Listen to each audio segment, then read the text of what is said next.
Teach Better family, I am so excited because I have the wonderful opportunity to be with my friend and wonderful educator, Ray Hughart.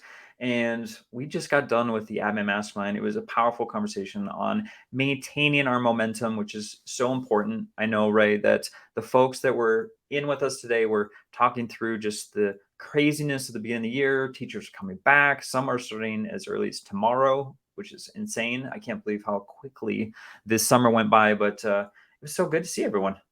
Yeah, so excited to be here for a recap and always love when I get to pop into an admin mastermind. It's nice that these are every single Tuesday because I feel like it's a consistent component of my schedule. Oh, and it's great to see everyone every single week on Tuesday mornings. And so I kick things off. I mean, I've said this before on the mastermind recaps that I tend to lean toward questions that are pretty heavy and weighty and try to wake folks up. But today was kind of fun. And we started with a question. It was, if you could hire a famous celebrity to be your momentum coach, who would it be and why? And it was a pretty fun question, and the answers were just insane. I know you had a couple questions and took it a couple different ways, but what was your main takeaway from that question? I think what I enjoyed was listening to our administration crew look at how they wanted a momentum coach to support them. So there was some debate of like, did they have to be alive or could they be somebody who's, passed? And there was a balance between celebrities in terms of like movie stars Mm-hmm. and celebrities in terms of like educational, I would say celebrity educational stars who have like really, really changed the field. And I valued that. I took maybe a little bit of an inappropriate spin where I just wanted to bring in somebody with a ton of money who would see that my school needed cash. So, like, other people did a really nice job answering this question. Well, I appreciate the folks that came in too and just kind of gave us like a baseline of like what was needed for their campus, for themselves personally. But I think there were some fun answers in there also of just random celebrities that they were fans of and would want them to be a part of their life. Not so much in education, but yeah, it was a good way to start. Yeah, and I really liked the Matthew McConaughey shout out or like the Sophia Longoria. Like there's so many good people out there doing good things that why not bring them more into education because hey, we only are going to be better by bringing in people. So I like it. Yeah. So I try to use that kind of catapult us to the next question, which was the communication aspect of things, especially with initiatives. So the question was, how do you communicate the progress and impact on ongoing initiatives in your school community? And so we use that school community term to kind of be an overarching, theme for students, parents, teachers. And so we got a lot of good discussion about how folks have kind of shifted their communication over the years. And so, what did you think of the things that were discussed in regards to communication? Yeah, I think we heard some very traditional answers, things that people can probably predict, even though they may not have been in the conversation. Things like weekly newsletters, utilizing social media. We discussed how like Remind has been something educators have used, but recently there's been a lot of popularity in Class Dojo. So finding one outlet or at least one specific outlet you can communicate to stakeholders to say, if nothing else, you can always find an answer here if it's been Yep. released. But Josh, I'm eager to hear your thoughts on something that was shared that I really valued, which was the concept that we can also teach our communities that it's okay if they miss something. And if they do miss something, where's their outlet to try and find the answers, right? As parents, we miss things constantly, but are there different outlets or different people in our lives that we can reach out to and say, hey, I screwed up. I haven't read anything since last Tuesday. Like, what's the plan? What I missed? Yeah, I think there was two things that were important that were discussed this morning, which was one, like having central location for communication for parents. I know, as administrator, I always had parents that were always sharing concerns about like, where do I find this information? And I mean, you just said it right. I mean, Facebook and your s'mores and Class Dojo and all these different applications that are used for communication, but at the same time, it can be confusing to different folks of like where to find specific information about what's going on within the school building and for their child specifically. So I think having like that central location for parents is huge. But then also the two-way communication, which was so important, that was brought up multiple times, was, we love to push things out.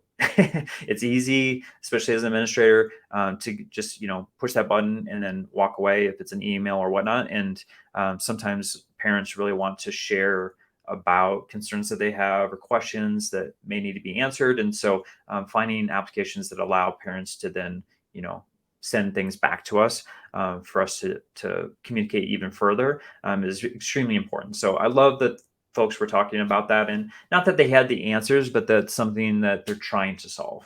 Yeah, I'm trying to be cognizant of. I don't think that any one answer in this week's conversation was the right answer, but leaned ourselves towards being reflective as we move throughout the week to say, how am I communicating? And is it not only communicating effectively, but have I done the first step of communicating to people that this is where I communicate, right? Like that's kind of the joke of communication, is not just being consistent and organized and efficient with it, but have I also like set the precedent so that people can feel the comfort in knowing that that is the location. So it was a really, really healthy conversation and very appropriate for August. I'm glad that this came up now, because this is kind of the time to be communicating that out and also to be consistent right off the bat. Yeah, and I think a lot of folks that are in the mastermind right now are either new leaders or new to a building, new to a position. So like communication right now is absolutely huge. Obviously it's huge just in general, but like for specifically the group that was with us today. So I wanted to kind of, take that on and move it to the next step within an initiative, which was, how do you get those in the community to get involved? So that's your teachers, your parents, and your students in sustaining the momentum of a school initiative. And this was also a really powerful conversation, which probably was the majority of the end of our discussion. So what do you feel was probably the most impactful concept of the answers today?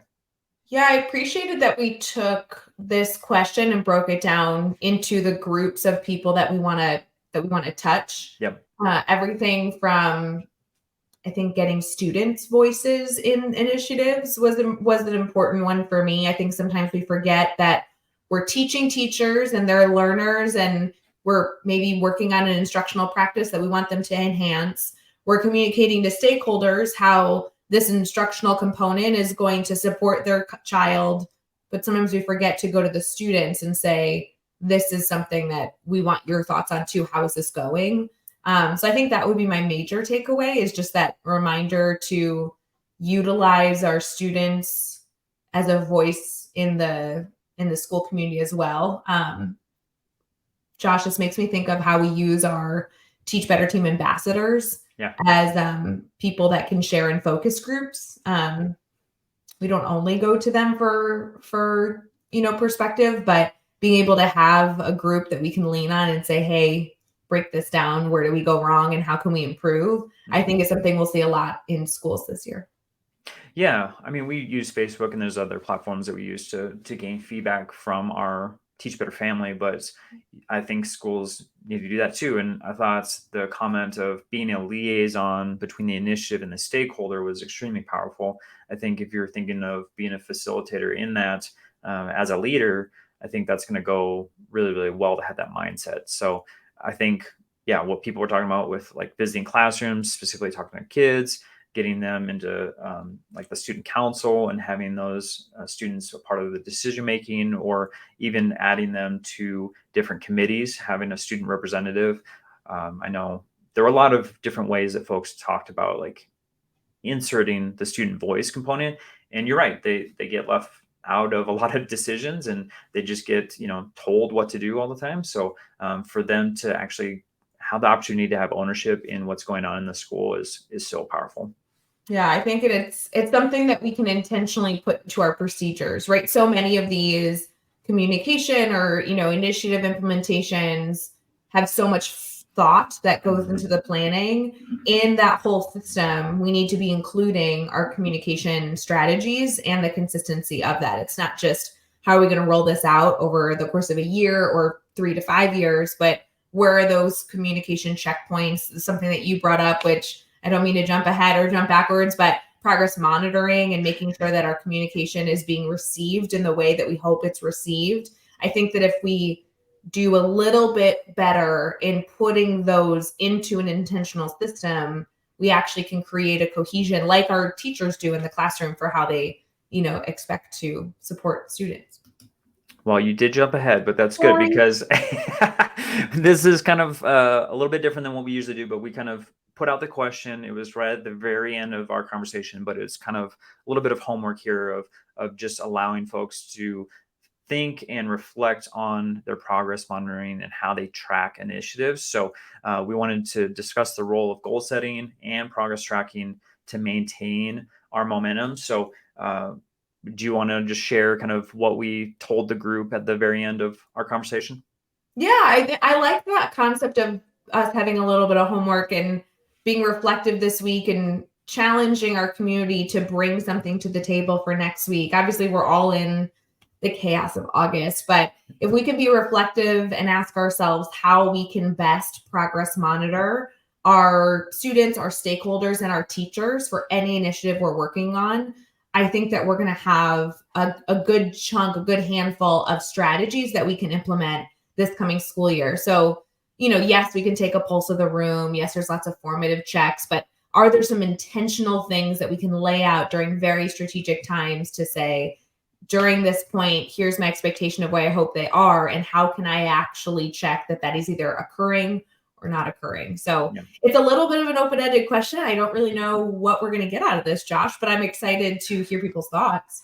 Well, yeah, and I think that's the main piece, just like we talked about before. If you don't have something in place right now, it doesn't mean that you're doing something wrong. It's just a matter of us brainstorming and bringing a bunch of different ideas to the table to see what best fits your campus and the needs of your community. So I'm super excited to see what people bring next week. If it's formal or informal, it doesn't really matter. We just want to know what you're doing to do that progress monitoring and tracking.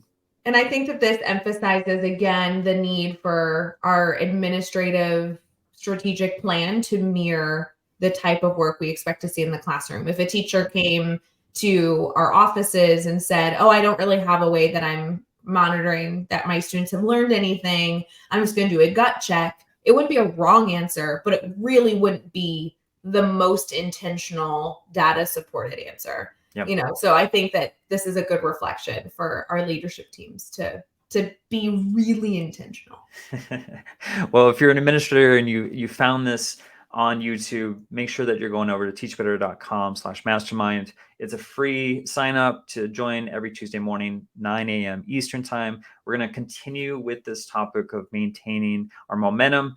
And I'm super excited about just to hear about the progress monitoring and tracking that's going on campuses to make sure that our initiatives are going strong as we're starting the school year. So Ray, thank you so much for joining the Mastermind this morning, but then also being here with me on the recap.